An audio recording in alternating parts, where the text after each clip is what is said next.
जय श्री कृष्णा, जय श्री राम, जय गौ माता, जय राधे श्याम। आप देख रहे हैं तुलसी तपोवन यूट्यूब चैनल और आप देख रहे हैं हमारा इंस्टाग्राम। इस कार्यक्रम में हम ये चर्चा कर रहे हैं कि भगवान गणेश कितने बड़े विघ्न हरता हैं तो कितने बड़े विघ्न करता भी हैं। आइए मैं गणेश पुराण से एक छोटी सी कथा आपको सुना दूं। पहले सभी दर्शक मेरे साथ बोले ओम गम गणपतये नमः। ये भगवान गणेश जी को प्रसन्न करने के लिए एक बड़ा दिव्य मूल मंत्र है। भगवान श्री कृष्ण ने खुद इस मंत्र का जप किया है। मैं आइए गणेश पुराण से कुछ बातें मैं आपको करता हूँ। भगवान श्री कृष्ण का विवाह होने वाला था। सभी देवता श्री द्वारकाधीश चल करके आए थे। बारात की तैयारियां हो रही थी। सब देवताओं को निमंत्रण न्योता दिया गया और न्योता भगवान गणेश के पास भी पहुंचा। भगवान महादेव भी आए और गजानंद और कार्तिकेय जी का भी आना हुआ। तो सब लोगों का भोजन प्रसाद हो चुका था। सब देवता पास में बैठे हुए थे और वो खिलखिला करके हंस रहे थे गणेश को देख करके। ब्रह्मा ने इंद्र को पूछा, चेहरे पर इतनी हंसी क्यों है? कहा कि बारात तो बड़ी सुंदर सजी है, लेकिन गणेश को देख करके ऐसा लग रहा है कि बारात में एक कुरूपता छा गई है। ऐसा कुछ किया जाए कि इस बारात में गणेश को न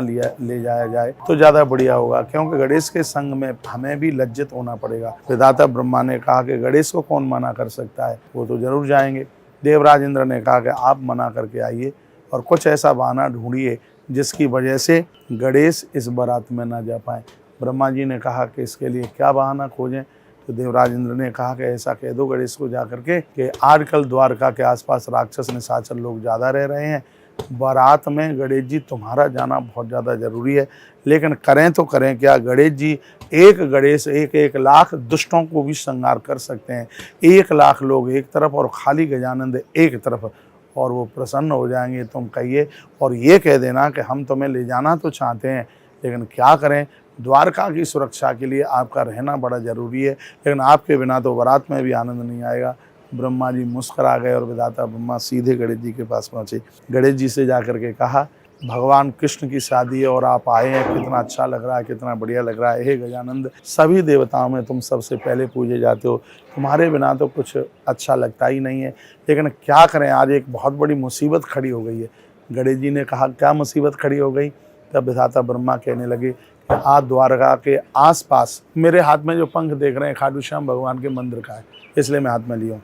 और भगवान कृष्ण के विवाह की चर्चा गणेश पुराण से और मैं गणेश महिमा के साथ में वर्णन कर रहा हूँ, आप सुनिएगा। तो गणेश जी ने पूछा, क्या परेशानी आ गई है? तो विधाता ब्रह्मा कहते हैं कि आजकल श्री द्वारका के आसपास में निशाचर राक्षस बहुत ज़्यादा हैं और सब बारात में चले जाएंगे तो द्वारका लुट जाएगी, क्या करें? कृष्ण ने स्वयं ये बात कही है, प्रभु ने ये बात कही है कि इस द्वारका की रक्षा गणेश के अलावा और गणेश जी के अलावा जो मेरे आराध्य हैं उनके अलावा द्वारका की कोई रक्षा कर नहीं सकता।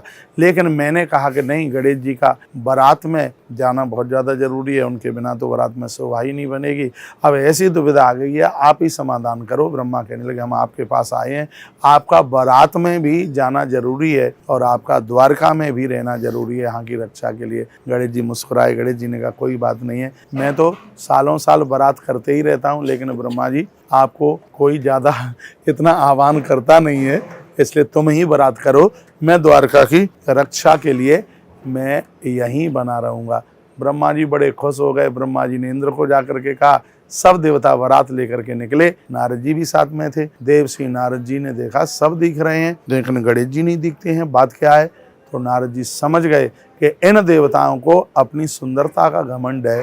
तो अभी मैं इनको बताता हूँ कि गणेश को अपने आप से निष्कासित करने के क्या भुगतान भोगने पड़ सकते हैं। उसी समय नारद जी लौटकर द्वारका में गणेश जी के पास आए और गणेश जी बैठे थे, बड़ी प्रसन्न मुद्रा में बैठे। नारद जी ने कहा, बारात में नहीं गए हो गजानंद? गणेश जी को नारद जी इतना मानते हैं कि गणेश स्तोत्र देवसी नारद जी ने ही लिखा है, ध्यान रखिए इस बात के लिए। कहा, आप बारात में नहीं गए? गणेश जी ने कहा कि ऐसी ऐसी बात थी, आजकल द्वारका के आसपास राक्षस निशाचर लोग बहुत ज्यादा हैं, यहाँ रक्षा के लिए कोई जरूरी था तो ब्रह्मा ने आग्रह किया, इसलिए मैं रुक गया हूँ। नारद जी ने कहा, ऐसी बात नहीं है, बूढ़ा ब्रह्मा भले ही मेरे पिता हैं, लेकिन उन्होंने आपका इतना बड़ा अपमान किया है कि मुझसे सहन नहीं हो रहा है, और ये देवताओं ने ये सोच रखा कि हम ज्यादा सुंदर हैं और गणेश कुरूप है, इसलिए गणेश जी को बारात में नहीं ले जाना है, इसलिए जानबूझकर तुम्हें छोड़ के गए हैं। गणेश जी को क्रोध आ गया और कहा, अच्छा ऐसी बात है, तो मैं अभी इनकी बारात कराता हूँ। उसी समय गणेश जी ने आह्वान किया तो करोड़ों की संख्या में चूहे चल करके आ गए। उन्होंने मस्तक झुकाया, कहा, हमारे लिए आदेश कीजिए, हमें क्या करना है? भगवान गणेश जी ने कहा कि जिधर से बारात जा रही है वहाँ पर ज़मीन खोद करके रख दो। और करोड़ों की फौज चली भगवान गजानंद की, जहाँ से बारात जा रही थी वहाँ पर सब गड्ढा खोद करके डाल दिया। जैसे ही बारात आगे चले तो हाथी घोड़ा पालकी सब धड़ाम से जा करके गड्ढे में गिरने लगे। अब सब देवता सोचने लगे कि हुआ क्या, ये किसने किया। नारद जी ने कहा, जिस गणेश के बिना तुम बारात करना चाहते हो, ये करामात उसी गणेश की ही है। जब तक उनकी शरण नहीं पकड़ोगे तब तक कोई शुभ नहीं हो सकता। उस समय ही रचना देवश्री नारद जी ने गणेश स्तोत्र की और वही गणेश स्तोत्र इन देवताओं ने यहाँ उच्चारण किया। प्रणम्य शिरसा देवम, ये वही स्तोत्र है जो यहीं पर इसकी रचना की गई है और देवताओं ने इसका गायन किया गया। उसी समय भगवान गजानंद वहीं आकर के प्रकट हो गए। सभी देवताओं ने माफ़ी मांगी, कहा प्रभु हमसे गलती हो गई है, हमें क्षमा कर दीजिए। भगवान गणेश जी ने उन्हें छुओं को बुलाया, कहा जहाँ गड्ढे खोदे हैं उसको मिट्टी से भर दीजिएगा। विघ्न दूर किया भगवान गजानंद ने। भगवान श्री कृष्ण की बारात आगे चली, हर्ष उल्लास के साथ विवाह संपन्न हुआ। तो मैंने इतनी सी बात करके आपको ये बात कही है, गणेश जी की पूजा सभी विघ्नों को दूर करने वाली है। और यदि गणेश जी को पूजने में आप चूक गए तो भगवान गजानंद बहुत बड़े विघ्न करने वाले भी हैं। तो भगवान गजानंद को अपनी पूजा में सबसे पहले मानिए। पंचदेव उपासना में 5 देवताओं को लिया गया है, गणेश जी, दुर्गा जी, भगवान सालिग्राम जी, माँ दुर्गा और भगवान सूर्य नारायण। उस पंचदेव उपासना में भी सबसे पहले नाम भगवान गजानंद, भगवान गणपति का नाम चल करके आता है। बहुत बहुत धन्यवाद है, आप ऐसे ही सुनते रहिए। अभी मेरी बात पूरी नहीं हुई है, तब तक और किन्हीं वक्ता को आप सुनिए, तब तक फिर मैं आपके बीच में चल के आता हूँ। जय जय श्री राधे, जय जय श्री कृष्णा।